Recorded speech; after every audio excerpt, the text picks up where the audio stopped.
তো আজকে জাহাঙ্গীর ভাই একটা নতুন গেট আপ নিচ্ছে, আসলে এটা কি গেট আপ এটা জানার ইচ্ছা আমার।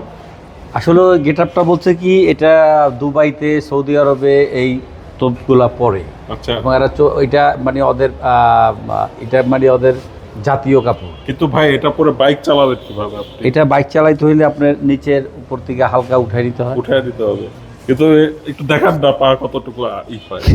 পা তো এই যে দেখেন। তাহলে আমি চিন্তা করতেছি দুবাইয়ের লোকরা কিভাবে বাইক চালায়। আপনি দুবাইতে যেটা দেখলাম এই কাপড়েই এবং এই টুপ টুপি পাগড়ি সব কিছুই তারা ব্যবহার করে 24 ঘন্টা।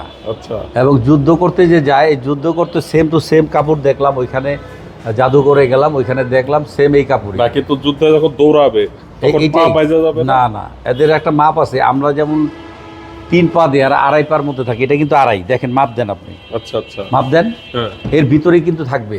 ও মানে স্টার্টিংটা কিন্তু 2.5, কিন্তু আমরা কিন্তু অতিরিক্ত যখন কাটতে যাই তখন কিন্তু আপনার ওই যে তেল বাইরে যায়, ইয়ে যায়, চলে যায়। কিন্তু দুবাইতে সাধারণত দুবাই সৌদির মধ্যে মালয়েশিয়া ইয়েতে কি বলে বাহারান ঠারান এই ধরনের, আর এই কাপড়গুলো পছন্দ করে সবসময়। আচ্ছা, ওকে আর যেমন পাকিস্তানিরা কাবলি, হ্যাঁ, এটা কাবলি ছাড়া অন্য কোনো ছোট বড় সবাই কাবলি। ওকে, যেমন আমাদের দেশে লুঙ্গি, লুঙ্গি ছাড়া কোনো পছন্দ নাই, ঠিক আছে। তাই এই দুবাইতে যেহেতু আমরা হজ করছি, হজে গেছিলাম, তখন চিন্তা করলাম যে এদের তামিলের সাথে আমাদের সাথে মিলে কিনা, তখন পয়রা দেখলাম ভালোই লাগে।